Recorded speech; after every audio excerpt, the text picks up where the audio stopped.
இன்றைக்கும் நிகுஸ்தான் ஆவியை குறித்து நாம் தியானிக்கலாம். இஸ்ரவேல் ஜனங்கள் கர்த்தருக்கு விரோதமாய் முறுமுறுத்த போது தேவன் அவர்கள் மத்தியிலே கொள்ளிவாய் சர்ப்பங்களை அனுப்பினார். அவைகள் ஜனங்களை கடித்தபடினால் இஸ்ரவேலுக்குள்ளே அநேக ஜனங்கள் மரித்தார்கள். அப்பொழுது மோசே கர்த்தரை நோக்கி விண்ணப்பம் பண்ணினார். அப்பொழுது கர்த்தர் மோசேயை நோக்கி, நீ ஒரு கொள்ளிவாய் சர்ப்பத்தின் உருவத்தை செய்து அதை ஒரு கம்பத்தின் மேல் தூக்கி வை. சர்ப்பம் ஒருவனை கடித்த போது அவன் வெண்கல சர்ப்பத்தை நோக்கி பார்த்து பிழைப்பான். எந்த சர்ப்பம் அவர்களுக்கு மரணத்தை கொண்டு வந்ததோ அதே சர்ப்பத்தின் சொரூபத்தை அவர்கள் பார்த்தபோது ஜீவன் உண்டாயிற்று. நன்மையும் தீமையும் சர்ப்பத்தின் ஆவியின் மூலமாய் உண்டாயிற்று. இந்த சர்ப்பத்தின் சொரூபம் இயேசு கிறிஸ்து அல்ல, மாறாக இயேசு கிறிஸ்து இந்த சர்ப்பத்தின் சொரூபத்தை போல தானும் சிலுவையில உயர்த்தப்படுவேன் என்று ஒரு ஒப்பனையாக கூறுகிறார். இதை ஒரு ஒப்பீட்டாக மாத்திரமே நாம் கருத முடியும். ஏனெனில் எசேக்கியா ராஜாவுடைய நாட்களில் ஜனங்கள் இந்த நிகுஸ்தான் சர்ப்பத்தின் ஆவியை வழிபட்டபடினால் எசேக்கியா ராஜா அதை உடைத்து போட்டார் என்று நாம் பார்க்கிறோம். சர்ப்பமாகிய சாத்தான் ஏவாளை வஞ்சித்த போது நன்மை தீமை அறியத்தக்க கனியினாலே வஞ்சித்தான். இன்றைய காலகட்டத்திலும் பார்த்தால் ஒரு ஊழியக்காரனோ அல்லது கர்த்தருடைய சபையோ நிகுஸ்தான் எனும் சர்ப்பத்தின் ஆவியினால் பிடிக்கப்பட்டால் தீமை செய்கிறவர்களாய் மாத்திரமல்ல,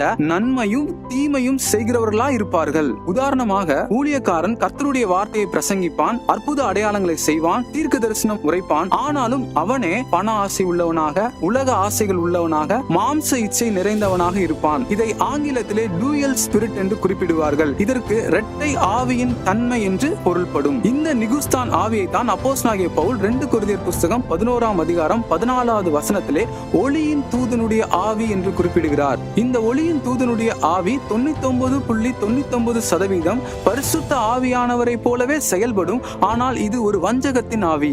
ஒரு ஊழியக்காரன் அல்லது தேவனுடைய சபை கர்த்தருடைய ஆவியினால் நிறைந்திருந்தால் அங்கு 100% நன்மை மாத்திரமே இருக்கும், தீமை அங்கே இருக்காது.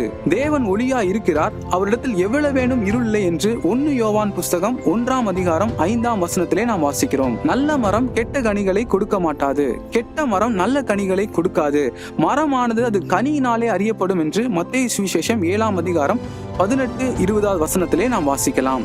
இன்றைக்கும் அநேக ஊழியக்காரர்கள் இந்த நிகுஸ்தான் எனும் சர்ப்பத்தின் ஆவியினாலே பிடிக்கப்பட்டபடினாலே நன்மையும் தீமையும் செய்கிறவர்களாக இருக்கிறார்கள். தேவனுடைய ராஜ்யத்தை பிரசங்கித்து தங்களுடைய ராஜ்யத்தை கட்டுகிறவர்களாக இருக்கிறார்கள். ஜனங்களை பரிசுத்தம் உள்ளவர்களாகவும் நித்திய ஜீவனுக்காக உலக ஆசைகளையும் மாம்ச இச்சைகளையும் வெறுக்கிறவர்களாகவும் போதிக்க வேண்டிய போதகர்கள் தங்களுடைய சுய லாபத்திற்காக மாம்ச இச்சைகளையும் உலக ஆசைகளையும் பெற்றுக்கொள்ளும்படியாய் போதிக்கிறார்கள். இப்படிப்பட்ட போதகர்களுக்கு ஐயோ! கர்த்தராகிய இயேசு கிறிஸ்து சீக்கிரம் வரப்போகிறார். ஆகவே நீங்களும் உங்கள் சபையும் எந்த ஆவியினால் நிறைந்திருக்கிறீர்கள்? பரிசுத்த ஆவியினாலா அல்லது நிகுஸ்தான் எனும் சர்ப்பத்தின் ஆவியினாலா? உங்களை நீங்களே நிதானித்து பாருங்கள். கர்த்தர் தாமே உங்களை ஆசீர்வதிப்பாராக. ஆமென்.